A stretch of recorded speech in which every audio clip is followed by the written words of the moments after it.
Good afternoon. Great to have you with us this afternoon again.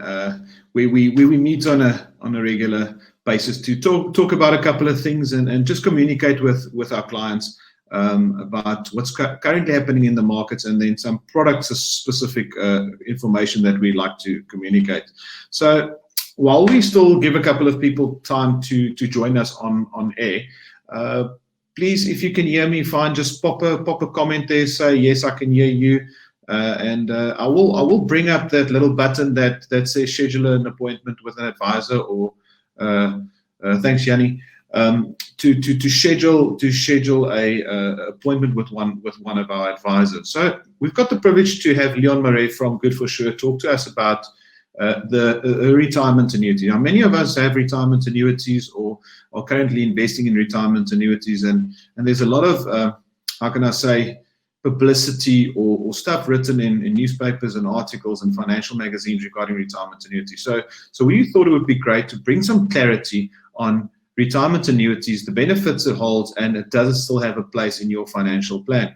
So I see there's still a couple of people joining us. While they're still joining us, I just want to bring you up to date with our headlines or our lineup that's coming up. So on the 18th of June, and please make a note on your side, it's not on the Tuesday like it's normally, because the Tuesday 16th is a public holiday. We've moved the next live broadcast to the 18th of June at 4 o'clock. So that will be about dread disease and why dread disease benefits are very important in one's financial plan or financial portfolio. So Chris Swanepoel, one of our directors and risk specialist within Good for Sure, will be doing a broadcast about specifically the how can I say, the benefits and the different benefits that we have within the risk space of dread disease, trauma, or severe illness, whatever you call it. So that's on the 18th of June, 4 o'clock. The invites will probably go out tomorrow morning. And then on the 23rd of June, we've got the privilege to have a whole session just done by Coronation. So we've asked Anton. He's very excited. Remember, I think some of you maybe joined us, but about 9 weeks ago, just when the pandemic hit and we went into lockdown. I think it was even before lockdown, the markets crashed. Anton was one of our guest speakers with Alan Gray, but Anton's going to talk to us on the 23rd of June, Tuesday at 4 o'clock, and have a whole session about how their positioning actually played out in the last 8 weeks. And then the 30th of June, one you must make a note of. If you're a business owner, or maybe you know a business owner or know a farmer or any individual that has his own business and actually operates from a space where they're doing business in their own name, or they own maybe farms or properties in their own name, you need to join this. We're going to have a session with Owen Crick from Oak Law. They specialize in estate planning in conjunction with us. So they'll be talking about how you can actually restructure your estate to save a lot of money in doing so. So I don't want to give away too much. Just look out for the invite, register, and share it with a bunch of friends. There's one or two people still coming on. There's an ask a question at the bottom. So if you've got any questions for Leon, please pop it in the ask a question, and then at the end of his presentation, we'll attend to it. I'm going to close the chat for a second just to give us a little bit of extra screen time, and then Leon's already with us. Leon, thank you for taking time this afternoon to talk to us. I'm going to hand over to you, and if there's anybody that wants to ask questions, like I've said in the ask a question, I'll bring the schedule and appointment with an advisor up during the course of this presentation.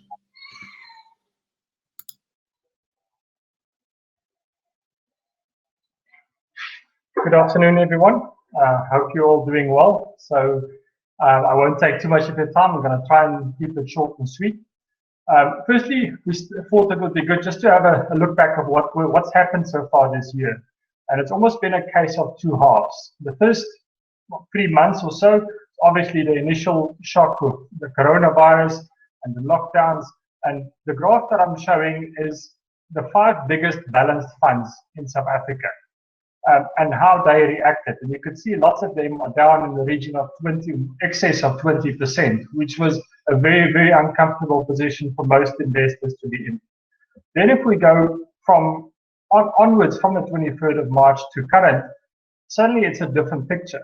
All these funds have performed in excess of 20%, some of them close to 30%, which has been a remarkable recovery, and it also justifies why one should have just stayed and just left the money where it should have been. Unfortunately, the people who moved at the wrong time would have realized those losses, whereas most of the guys who stuck it out would have actually recovered most of their losses over the short period. I've done the same graph here, but this is for the entire year, and you can see 2 of the 5 funds already positive for the year, and 3 others are very close to being positive for the year as well, which is a remarkable performance if you consider how much has happened, how much movements we've seen. We've had the rand go out to 19 to the dollar. It's back at 16.70 where we've seen it today. And lots of the fund managers that we've had on this webinar for the last few weeks is typically represented in this graph and the funds that they manage. And it just shows that these managers have stuck to their process, and it's actually been rewarded, the clients' patience and sticking with the investment strategy. So that's just a short summary of where we are at the moment. Markets, JSE is at 54,000 points, which is very high, considering where it was about 3 months ago at 37,000 points. So we're all grateful for that. But nothing has changed in the process of how we as Good for Sure construct portfolios or how fund managers construct portfolios. Market cycles is part of normal investment management, and we always handle it according to that. Now let's get to the topic of today, retirement annuities. I thought of a little introduction. As all of you would have known, with the current lockdown, there's been no sport. I'm quite a big sports fanatic, and I've been watching a lot of reruns and documentaries and also some old movies that's been going on. So I thought it was actually quite interesting to compare retirement annuities to a specific movie and then a specific sport. So firstly, I'm showing you a little picture of a movie that came out in 1966, where Clint Eastwood plays the role in a movie called The Good, the Bad, and the Ugly. And if you read the press about retirement annuities, then you can almost see the resemblance. There's a lot of good things, but a lot of bad things that one reads about these products as well. And then I thought if it got a little bit closer to sport type angle, one of my favorite cricket players of all time, I think he's also almost falls in the category of good, bad, and ugly. It's one Jacques Henry Kallis, criticized sometimes for batting too slowly or whatever the case may be. I'll put it back to where I'm going to see what in terms of retirement annuities. So firstly, we're going to look at the good from the movie's title. So good things that we all know about retirement annuities: the contributions are tax deductible. That's up to 27.5% of your taxable income, or 350,000 Rand per year. Your fund value is protected against creditors, which is especially important in periods where people get unemployed or there's businesses that's closing and these things. Then it is good to know that your retirement money is protected and safe. The further advantage of a retirement annuity is that it does not form part of your estate. It means there's no estate duty, there's no executors fees and these type of things when it comes to retirement annuity. It does help quite a lot to save on those costs. At retirement, you can take 1/3 of your retirement annuity value in cash. That's the same as with a pension fund or a provident fund or even a preservation fund. And then all the growth in the fund is tax-free, which is a significant advantage over a long investment period. Then we get to the bad. This is the typical topics that you would read about in the newspapers, where a lot of people complain or say this is no longer a relevant product and all of these things. So first thing, it's not accessible before the age of 55. That's the earliest one can retire under our current Pension Fund Act, although most people should actually be working till 60 or 65, as we've got a big problem in our country of people not saving enough for retirement and then retiring very early. And with life expectancies increasing as medical advances increase, people are expected to live longer, which means you need to save longer as well to compensate for a 30 or 40-year period post-retirement. On the older product that one used to get, there was always penalties when premiums are stopped. These things are basically being phased out. They are still around, but most of the new products these days, new generation products, doesn't have any penalties. Instead, what's happened, the companies have started looking at flat rates or even incentivizing clients to save longer in terms of bonuses that increases as long as the investment period is extended. Then another bad thing that people say is, well, the lump, I can get 1/3 in cash, but then it is taxable. And yes, it is a issue, but one cannot get a tax deduction and not pay tax. So unfortunately, that's not the tax man is not going to be that lenient towards us, but it is something that is a concern for a lot of investors. And then almost the biggest thing that we've been getting a lot of questions about recently is in terms of Regulation 28 and prescribed assets. Now, these things is relevant to retirement annuities, but it's also relevant to pension funds, provident funds, and preservation funds. So I'll delve into that a little bit more detail now. So Regulation 28, as it currently stands, says you are allowed to invest up to a maximum of 75% in equities, 25% in listed property, 30% in offshore assets. This was increased 2 years ago from 25% to 30%, and then you can also invest another 10% in hedge funds. Interestingly enough, a younger client who typically wants to take a lot more risk, this could be a constraint for them, where they say, well, I want to be 100% invested in equities. And yes, that is a concern for some clients. The average investor, though, does not like to take much more risk than the 75% equity exposure. The typical balanced funds that I showed you in the beginning on our market recap all conform to the Regulation 28 situation. So they typically don't go over the 75. At current levels, they're actually sitting closer to about 60 to 65% in equity exposure. Most of them are at the maximum of the offshore exposure of 50%. And I think that's probably the area where a lot of investors would have liked to have gone more offshore. What the fund managers, the guys from Allen Gray, Coronation, Investec, all these, or Invest Exchange and that, but all of these different fund managers, how they adapted according to that is by investing companies on the local market in the JSE that earn their income offshore, which means that the indirect offshore exposure is much higher than the 30%. It's probably closer to a 50 or even 60%. So there's always ways to adjust portfolios according to this. So the big hype obviously is prescribed assets. And it's been something that's been a word that's been thrown around for a long time.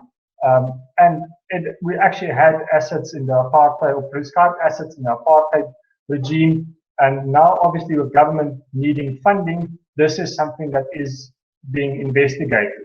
So prescribed asset, what would it typically mean? It could be a change on the Regulation 28, which means that they could say, well, you have to invest 10% or 20% in government bonds or in state-owned enterprises. And that's, I think, where a lot of investors get quite upset and say, well, I don't want to invest in Eskom or in the government bond or whatever the case may be. Interesting enough, we had the conversation 2 weeks ago on a webinar and about bonds specifically, that's actually adding or presenting a lot of value at this stage, where you can get a government bond in the region of 10.5% interest to maturity. And interesting, so I went to go look at the top holdings of some of the biggest funds in the industry. So firstly, in terms of the 5 big balanced funds, currently all 5 of them have a holding in government bonds in their top 10, which is quite a substantial holding. So they are obviously using this component.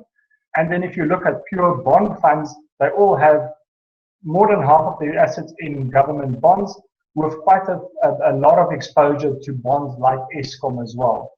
So it is interesting that although government is talking about prescribed assets, lots of the industry is actually already investing in these assets. And I think that's been the argument that's been going around. And from ASISA's side, they are pushing it very hard, saying, well, don't regulate it. We are supporting it if it is worth it as an investment destination.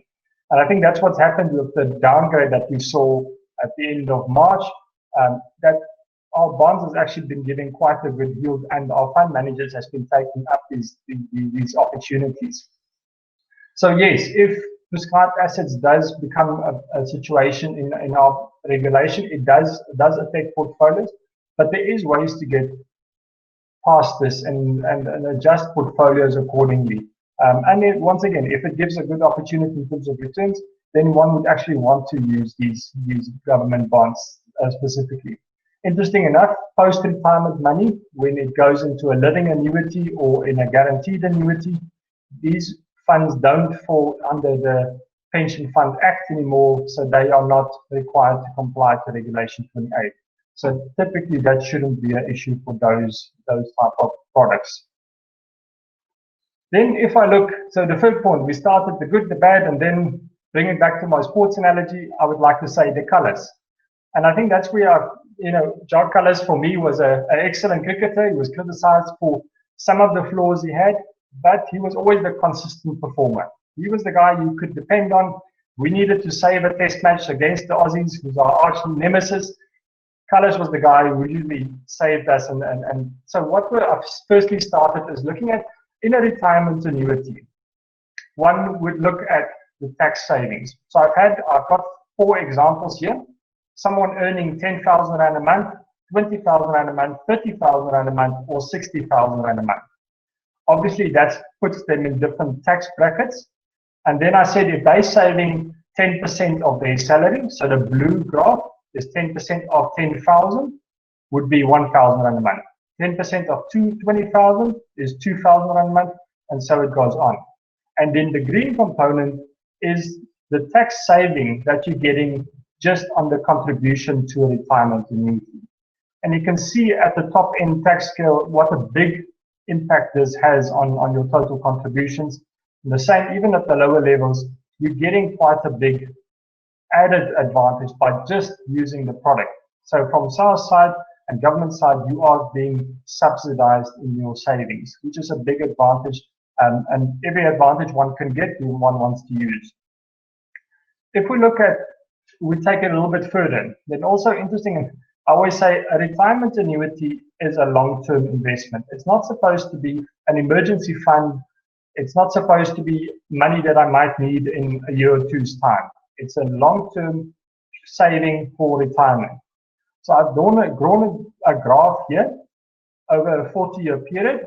It can be shorter periods, but obviously the longer the term, the bigger effect we get on compounding. So the blue line is the total contributions that the investor would have made. I took the example of someone saving 1,000 Rand a month, increasing it by 6% per year, and contributing for 40 years. So in the 40 years, this individual would have contributed 1.85 million Rand towards the product. If you then grow that at a 10% investment rate per year, that fund value would have grown to around 12 million over the 40-year term. That's just plain compounding. Then we haven't looked at the tax benefits of an RA or any of these things. If we then add the tax benefit of an RA towards it, the red line shows the same as the green line, except that you are now able to make an additional contribution because of the tax saving. And that's where I think where it's an important part to understand what the advantage is. If I'm saving 1,000 Rand a month, I'm getting 18% back. It means from tax, it means I'm getting 180 Rand per month extra because of the tax saving. If I'm just going to spend that money, then I'm not really going to get the benefit. If I now use this extra 180 Rand and put it into the retirement annuity again, then suddenly you can see the difference that it makes. And even on 1,000 Rand a month contribution at an 18% tax rate, we're talking about a 2 million Rand difference that it makes over 40 years, which is a substantial advantage. It's an 18% gain that you would get on that type of investment. If we then increase the different tax rates, obviously you can get a 26 or a 31 or even a 45% tax rate. You can see how much this benefits these guys as well. And like I said, this is not being funny in terms of promising big returns or flashy returns. And I think that's where it's, once again, comes back to a Kallis example. He's not the guy who is going to be A.B. de Villiers who scores 151 balls. He's the guy who's going to be there. He's going to bat through the innings. He's going to get consistent returns over a long period. And that's where this product typically fits in. If you want to invest a little bit more aggressively and you want to make a quick money here or there, retirement annuity is not really the product for you. It is a specific product for long-term investing, using the tax benefits, consistent returns. You can get access to all the big fund managers, big funds that can give you long-term returns. And I think that's where it's very important to use these products. And so for me, the retirement annuity still definitely has a place in financial planning if used correctly. I think it's not just I'm going to get rich overnight. It's a long-term saving plan. You get the tax benefit, but also use the tax benefit to supplement your savings, as it's being. You should see it as a subsidy, which adds a lot of it. And then it means to the end, you will be in a situation where Kallis is raising his bat, just scored another 100, because of the consistency that these products can provide, consistent returns and also consistent tax savings. And also, because you've got within the retirement annuity, you are not paying tax on any of this growth. So it adds up over time more than you would have in other products where you have capital gains and interest and all these things that would be taxable as well. So that's me, short and sweet. I'm hoping there's some questions. Then we can take it from there. Yes, Leon, great. Thank you. Like Leon said, I just want to add from my side, and the notes that I got out of his presentation is one thing, that the higher tax bracket you fall in, the greater your benefit. That's something that's very important, especially if you're a high net worth individual. And you fall in the high tax bracket, and you 30% or 45% tax bracket, you save a lot on your contributions. Another thing that Leon also alluded to that I want to touch on and just add on to his is that in the past they distinguished between pensionable, non-pensionable, and there was a 15% rule and all that's all fallen away. So the new rule for some of us, it's new, it's 27.5% of your taxable income. And that creates a lot of opportunity for clients. So it's very important to do that calculation. If you are wondering, am I making full use of my tax benefit, take in consideration the contribution you might be making at your employer and your private contribution, speak to your advisor, let them do that calculation for you. There's a tax calculator that we can help you with to make sure about that. And then another thing that I noted here is your expectations need to be right. If expectations for your retirement annuity is right, you'll be, like Leon said, Kallis, walking off at the end of the day with a victory, knowing what to expect, knowing that in initial years, the compounding is slow. So that's a very, very important point. So if there's any questions, please put them in the ask a question, or if you would like to schedule a consultation directly to maybe speak on a more private basis with your advisor, the button is up there. So yeah, Leon, if there's anything else, maybe if you can just touch on, I wanted to bring in one more thing. Oh yeah, it ties in with the diversification. The fact that Regulation 28 is there is not, in essence, a bad thing. So Regulation 28 might sometimes feel like they're limiting you to what you can do, and limiting you to the fact that you can only go to 75% offshore or 75% in equity, and 30% offshore. What is important is to understand that 75% equity exposure is a great amount of equity exposure for young clients still saving for retirement. That's quite sufficient. And there's other asset classes that hold a lot of potential and give a lot of returns as well. So it's not that equities is the only asset class that give returns. So Regulation 28 is not necessarily a bad thing. And then one last thing before we answer some questions or sign off is that prescribed assets is something that it's the fact that it's been given a name and published in the newspapers, it hasn't changed it at all. It's been there indirectly. A lot of those bonds, like Leon referred to, fund managers are making use of those state-owned enterprises. It's just we've become more aware of it because it's so blatantly put into the media to say it's going to be forced on you. But meanwhile, back at the ranch, it's been actually happening, and it's actually been giving good returns to clients. So, Leon, if there's anything that you would like to add, I'm just.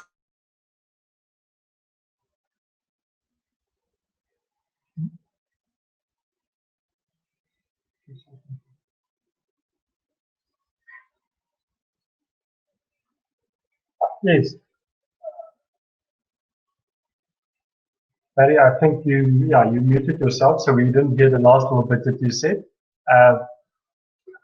But yeah, so I'll just touch on that again. So yeah, Regulation 28 is not as much of a constraint as a lot of people believe. And even with younger clients and then more aggressive investors, the listed property component does add a bit of value as well. So one could view 25% in listed property and 75% in equities. Listed property is still listed on the JSE. So in essence, you can still get 100% equity exposure if one wanted to do that. So yes, there's always ways to achieve a goal within the regulations. So if you have any questions regarding that, feel welcome to send us an email or schedule a consultation. Then we can talk about that as well. And then thank you for your time.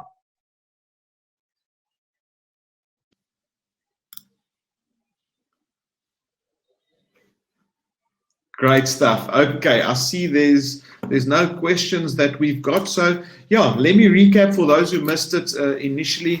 The lineup for the webinars coming up. We've got Dread Disease with Chris Swanepoel on the 18th of June, and we've got Coronations Anton Pinaar on the 23rd of June, and then Owen Crick from Oak Law together with Good for Sure on the 30th of June. And please, these broadcasts, I actually want to stop calling them webinars.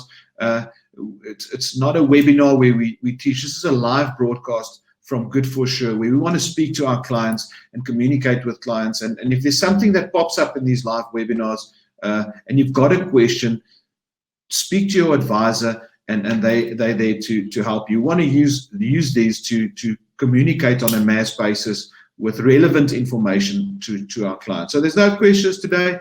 Great stuff. If there's anyone that want to chat to us, speak to us a bit later. And then we see you after the public holiday next week, Tuesday, on the 18th of June for a great session with Chris Swanepoel about Dread Disease. Thank you for joining. Have a great afternoon and a great evening.